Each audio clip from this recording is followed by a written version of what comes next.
আল্লামা মেহরাব সিদ্দিকী ভাইজানের কাছে গিয়েছিল। বলে ফুরফুরায় পীর আছে? পীর নেই। আমার নিজে চোখে দেখা এই ভাঙড় ঘটকপুকুর থেকে কিছু মানুষ ভাইজানের কাছে গিয়ে মোসাফা করতে গেলেন। ভাইজান বলছে, কি বাবা, কি খবর? কোনো কথা বলে না। ভাইজান অনেকক্ষণ তো কথা বলছে, কিছু মতো কথা বলে না। ভাইজান বললেন, এই ছেলে বল আল্লাহ। ছেলেটা বলল আল্লাহ। বলে যা উজু করায়। উজু করে দাদা হুজুরের মাজারটা জিয়ারাত করায়। মাজারটা জিয়ারাত করলো, অনেকক্ষণ অতিবাহিত হয়ে গেল। বাইরে হুজুর বেরিয়ে দেখলেন অনেকে এত দিবানা হয়ে গিয়েছে, এত আনন্দ করছে। হুজুর ভেগো জগো মেরে গেলেন, কি ব্যাপার? তারপরে হুজুর দেখলেন, হুজুর আপনার দরবারে যে ছেলেটা গিয়েছিল ও ছেলেটা কথা বলতে পারে না, 18 বছর কথা বলতে পারে না বোবা। যদি পীর না হতো, আল্লাহর মাহবুব বান্দা না হতো, এই রকম ধরনের কাজ হতো? প্রমাণ যদি নিতে চান চলে যাও ফুরফুরা শরীফের জমিনে, পীর আল্লামা মেহরাব সিদ্দিকী ভাইজানের কাছে গিয়ে দেখো। বলে ফুরফুরায় পীর আছে? তো চোখ খারাপ হয়ে গিয়েছে, তুই কি করে দেখবি ফুরফুরা শরীফে পীর আছে কিনা? চলে যা পীর আল্লামা ওমর সিদ্দিকী চাচাজানের দরবারে, চলে যা ফুরফুরা শরীফে পীর আল্লামা আব্দুল্লাহ ইল মারুফ সিদ্দিকী চাচাজানের দরবারে, চলে যা ফুরফুরা শরীফে পীর আল্লামা আলী আকবর সিদ্দিকী চাচাজানের দরবারে, চলে যা ফুরফুরা শরীফে পীর আল্লামা আবু ইব্রাহিম সিদ্দিকী চাচাজানের দরবারে। জিন্দা আল্লাহর ওলি বসে আছে। তোমার যদি চোখ খারাপ হয়ে থাকে, ভুলটা তাদের নয়, ভুলটা তোমাদের। কথা বুঝতে পেরেছো না? পারো একটা কেরামতির কথা বললাম তো, হাজারো কেরামতি আছে।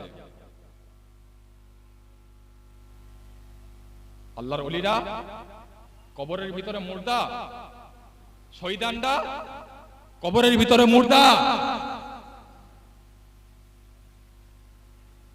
আল্লাহর ওলিরা কবরের ভিতরে জিন্দা, শহীদানরা আল্লাহর কবরের ভিতরে জিন্দা, নবী আলাইহিস সালামরা কবরের ভিতরে জিন্দা।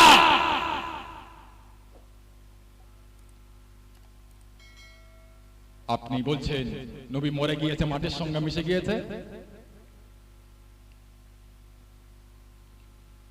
ওই বারাসাতের জমিনে এক গুটকাখোর আছে, নাম তার মুমতাজুল ইসলাম। সে আমার নবী পাকের সম্পর্কে বাজে মন্তব্য করেছে। আর ওই ভাঙড়ে জমিন থেকে বলতে চায় কারি ইয়াসিনকে, সে বলেছে কিয়াম করা হারাম। কোন আলেম, কোন মৌলানা যদি এমন কথা বলে, ওর ওয়াজ শোনা হারাম। দাদাগিরি মাস্তানি করছো, এ মাস্তানি থাকবে না, এ মাস্তানি থাকবে না। কার সঙ্গে তুমি লেগেছো? এজিদ মিটে গিয়েছে, ফেরাউন মিটে গিয়েছে, সাজ্জাদ মিটে গিয়েছে, হামান মিটে গিয়েছে, ওই বাংলাদেশের হাসিনা মিটে গিয়েছে। আজকে তুমি আলেমদের পিছনে লেগেছো, পীরজাদাদের পিছনে লেগেছো, পীরজাদাদের পিছনে লেগেছো। হাসিনা আল্লাহ পাকের আলেমদের উপরে কত অন্যায়, অত্যাচার, অবিচার, জুলুম, নির্যাতন করেছিল। আল্লামা দেলাওয়ার হোসেন সাঈদীকে দীর্ঘ 1 বছর নয়, 2 বছর নয়, 12টি বছর জেলখানার ভিতরে রেখেছিল বিনা কারণে, বিনা অন্যায়। তথাপিও তার কলিজার আশা মেটেনি। ওই হারামি বাচ্চা জেলখানার বাইরে এনে আল্লামা সাঈদী সাহেবকে হত্যা করেছে। তাম পৃথিবীর মানুষ জানে। দাদাগিরি মাস্তানি কতদিন তোমার চলবে?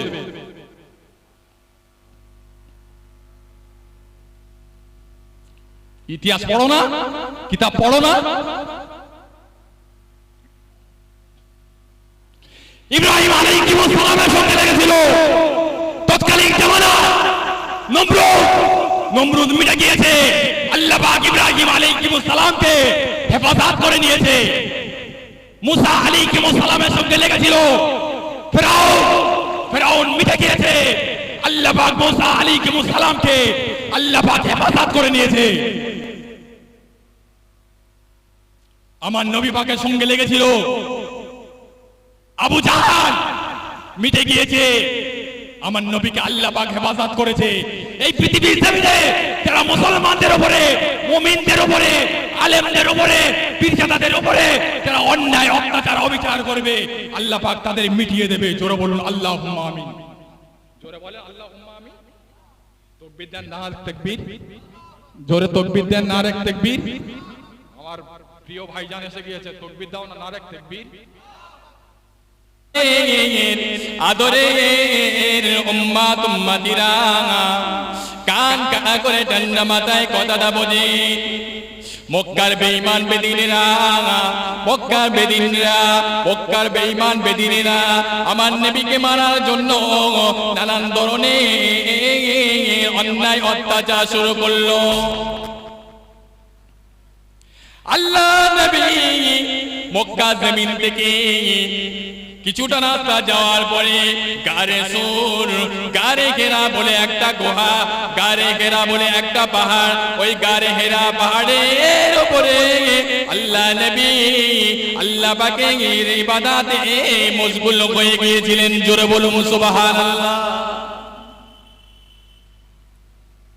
আরে আমার নবীকে কতটা ভালোবাসতেন, কতটা মহব্বত করতেন। আমাদের সকলের আম্মা জান হযরত খাদিজাতুল কুবরা রাদিয়াল্লাহু তাআলা আনহা,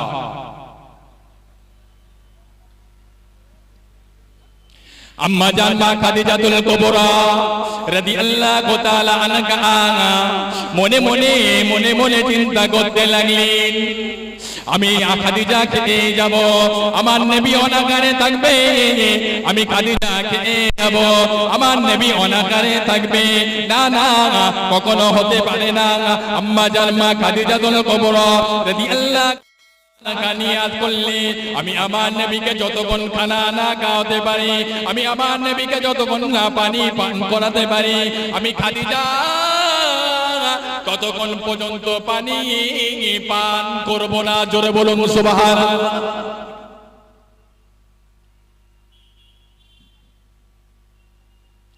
আম্মা জান হযরত খাদিজাতুল কুবরা রাদিয়াল্লাহু তাআলা আনহা একটা পল্লী করলেন, ওই পল্লীর ভিতরে কিছু পানি নিলেন, কিছু খরমা নিলেন, কিছু খাবার নিয়ে আর গোপনে গোপনে গোপনে গোপনে যাচ্ছে, দুপা করে যায়, আবার পিছনে ফিরে তাকিয়ে তাকিয়ে দেখে, দুপা করে যায় আর পিছনে ফিরে তাকিয়ে তাকিয়ে দেখে। কারণ হলো আম্মা জান মা খাদিজাতুল কুবরা রাদিয়াল্লাহু তাআলা আনহা চিন্তা করলে, আমি খাদিজাকে কেউ যদি ফলো করে আমার নবী পাকের সন্ধানটা তারা পেয়ে যাবে, আমার নবীকে তারা ধরে ফেলবে। এই না কথা মনে করে আম্মা জান মা খাদিজাতুল কুবরা রাদিয়াল্লাহু তাআলা আনহা দুপা করে যাচ্ছে আর পিছনের দিকে ফিরে ফিরে তাকাচ্ছে, দুপা করে যাচ্ছে আবার পিছনে ফিরে ফিরে তাকিয়ে তাকিয়ে দেখছে।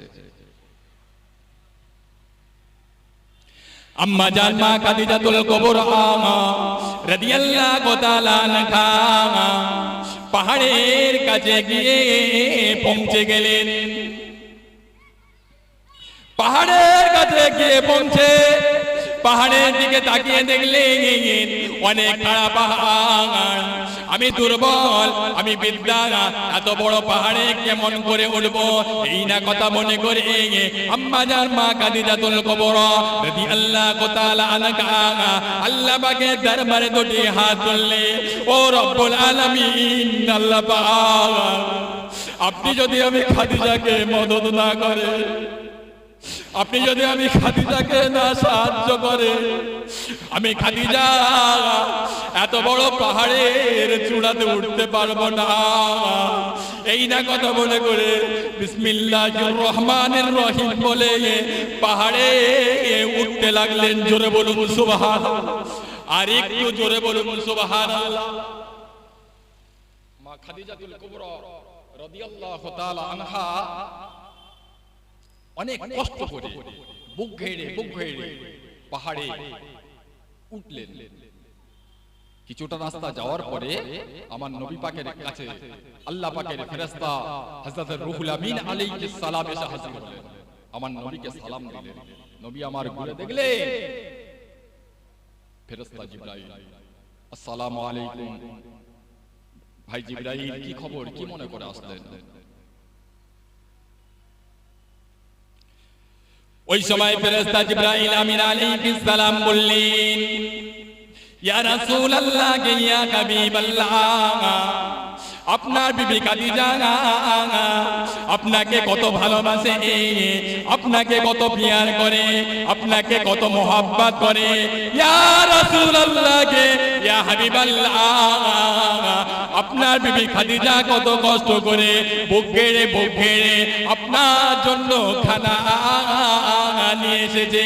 ইয়া রাসূলুল্লাহ, ইয়া হাবিবাল্লাহ, আপনাকে ভালোবাসার কারণে, আপনাকে মোহাব্বত করার কারণে আল্লাহ পাক আপনার বিবি খাদিজার সালাম দিয়ে পাঠিয়েছেন। জোরে বলুন সুবহানাল্লাহ। আর একটু জোরে বলুন সুবহানাল্লাহ।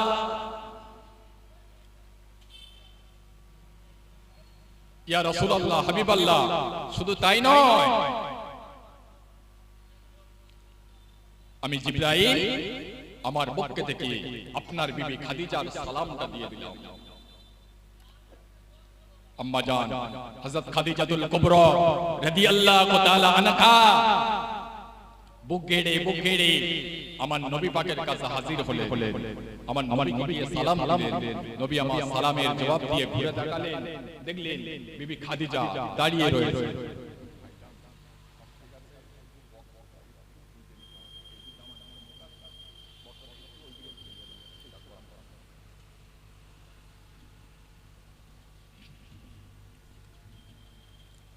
আম্মা জান খাদিজাতুল কুবরা রাদিয়াল্লাহু তাআলা আনহা আমার নবীকে সালাম দিলে আল্লাহর নবী সালামের জবাব দিয়ে ঘুরে দেখলেন বিবি খাদিজা দাঁড়িয়ে আছে। আল্লাহর নবী বললেন, বিবি খাদিজা, আমি রাসূলুল্লাহ, আমাকে কত ভালোবাসো, কত কষ্ট করে বুক ঘেড়ে পাহাড়ের উপর উঠেছো। বিবি খাদিজা, আল্লাহ পাক তোমার উপর রাজি খুশি হয়ে গিয়েছে।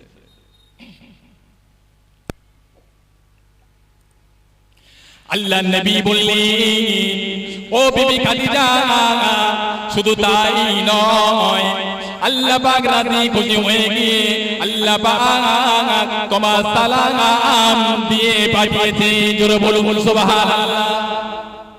আম্মা জান হযরত খাদিজাতুল কুবরা রাদিয়াল্লাহু তাআলা আনহা বললেন, ইয়া রাসূলুল্লাহ, ইয়া হাবিবাল্লাহ, আমি বিদ্যা, আমি দুর্বল, আল্লাহ পাকের সালামের জবাবটা কেমন করে দিতে হয় জানি না।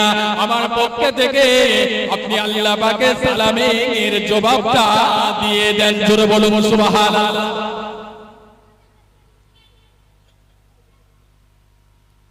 আল্লাহ নবী বললেন, ও বিবি খাদিজা, শুধু তাই নয়, আল্লাহ পাকের ফেরেশতা হযরত জিবরাইল আমিন আলাইহিস সালাম তোমাকে সালাম দিয়ে পাঠিয়েছে।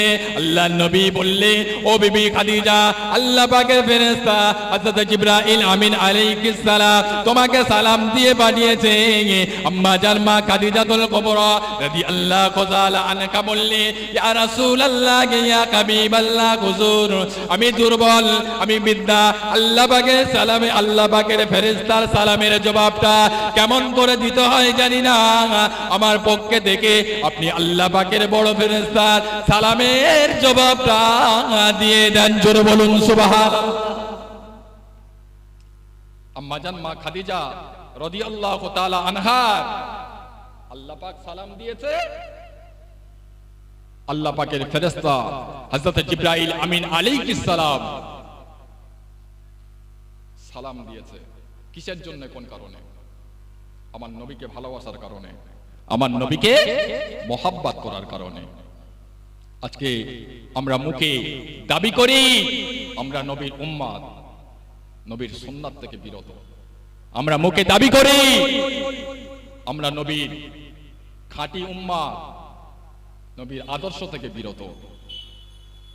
বাবাজি, तमाम পৃথিবীর জমিনে নবী আদম আলাইহিস সালাম থেকে নিয়ে নবী ঈসা আলাইহিস সালাম পর্যন্ত যত নবী আলাইহিস সালাম গণেরা এসেছে, সমস্ত নবী আলাইহিস সালামের অন্তরে আমার নবী পাকের ভালোবাসাটা ছিল। জোরে বলুন না সুবহানাল্লাহ।